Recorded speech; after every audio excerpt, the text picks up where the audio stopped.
Welcome to Stock Music Musician, where you'll learn how to sell music online.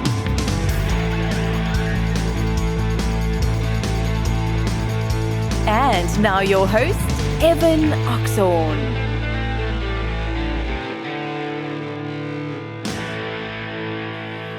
Alright guys, what's up? I've got a really exciting lesson for you today. I've had about a week to play with Reason 9, and in the process I've figured out some really cool ways of basically making a song with only a few notes using the players. So this is an advanced guide to Reason 9's players. When you combine them with automation, you can get some really interesting sounds. This isn't how I'd normally make music, and I don't see myself really making music like this in the future, but it can be helpful as sort of a placeholder. For example, you can come up with like a quick bass line and then fill it in from there.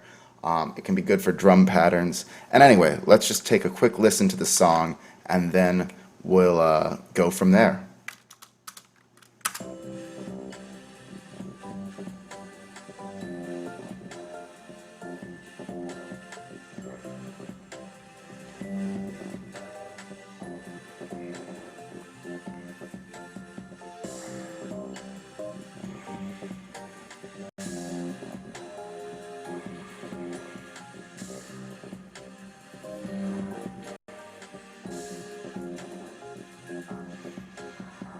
Alright, it's simple, it's nothing crazy, but there's some interesting things going on here that I want to show you. So let's start with the drums. So first I actually programmed in this beat. Nothing too crazy. But then I used the note echo to add the hi-hats on top of it. And you can see I'm just hitting one note there. But the note echo is making it echo more. And actually we gotta extend this. And then I use some automation at the end to change it up. So we go here to the hi-hat, and here's the player for it. And you can see that I've automated the step note lengths. So it starts out here at 1/8. I don't know why. Why are you doing that?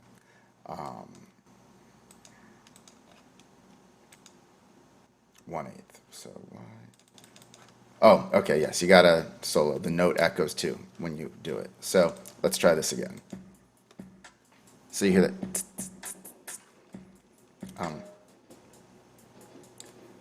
So I'm just hitting these single notes here on the keyboard, but the note echo, it's passing through. And then at the turnaround, I've automated the step length.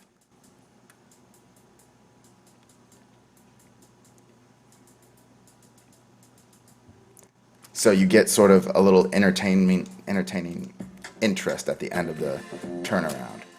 So that's what I've done with the drums. It's pretty simple, nothing too crazy. Now, from there, I added this synth on top of it. It's just a real basic line here. I'll play it quickly without the chords and scales.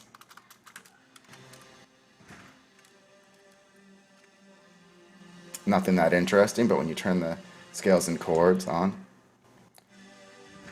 you've got a nice chord progression. And then I've automated the key, or the scale, so as the song goes on, it goes from major to minor, but over the same notes.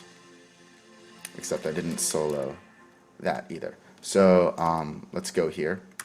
Now you've got the chords, and here on the second half I've automated it so that you get the octave down, just a slightly richer sound. And now we're going to go minor.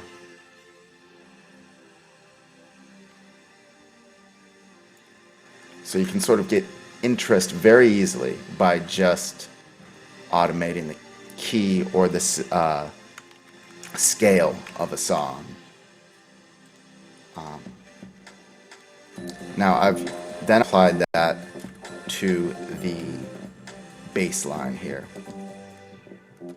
And on the bass line, I didn't do any automation, but I did use the arpeggiator. So we've got two things going on. We've got one arp that's just going and it's got a 2-octave range, so it's going up and down a little bit in this sort of syncopated 3/16 pattern. And because the bass is monophonic, it starts creating this sort of glitch effect when you run the other pattern under it.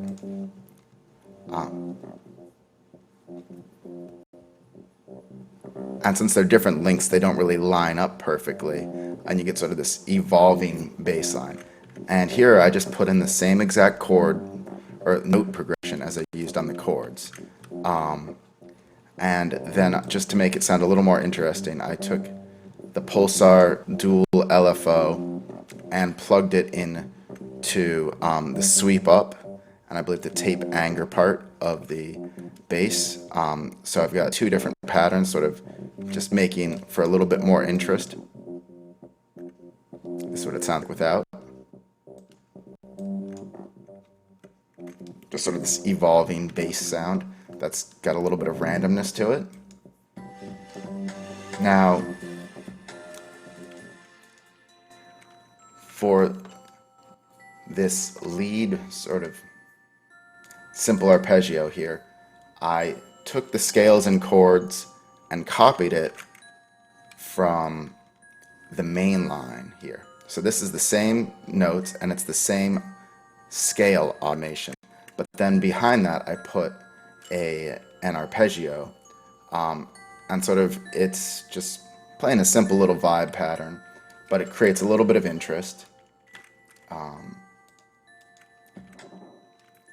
And then from there, I took the same chords and automation,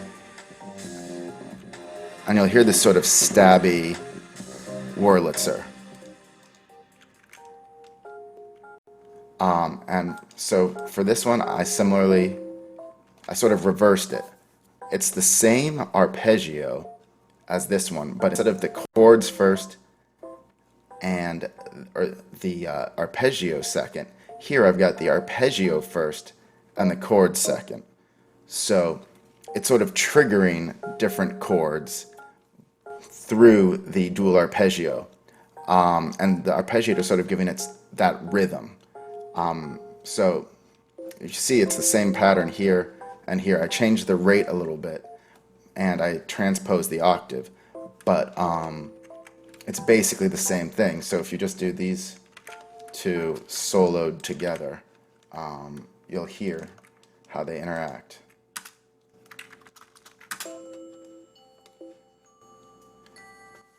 So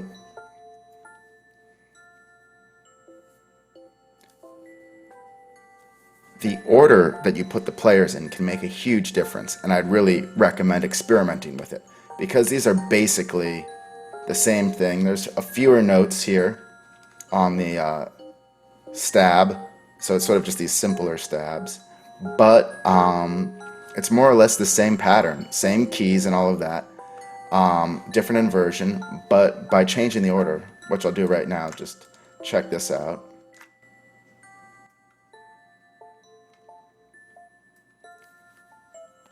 So here it hits the chord first and then it starts arpeggiating it, and it's got a much smoother feel.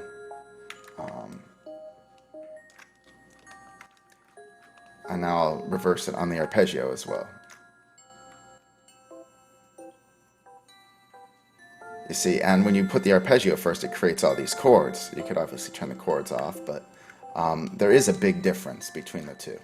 So let's listen to that song one more time and you'll see how basically 3 notes and a little bit of drum programming and some automation can create something that's kind of interesting.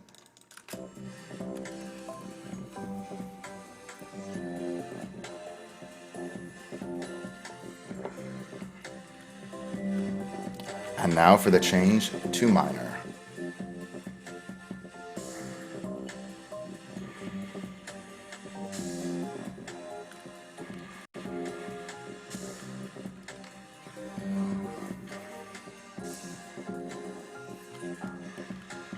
And if you want to know how I did that automation, you can just right-click on any of the buttons on scale and chord and do Edit Alt Automation, or even easier, at least on a PC, hit Alt-click and it will open a new automation lane. So thanks so much for watching. I hope you found this informative. I'm sure as we play around with the players more. We're going to find a lot of other cool uses for them. I've got a few other ideas for interesting ways of using them. So stay tuned and hope you enjoy. Please subscribe to see what's coming.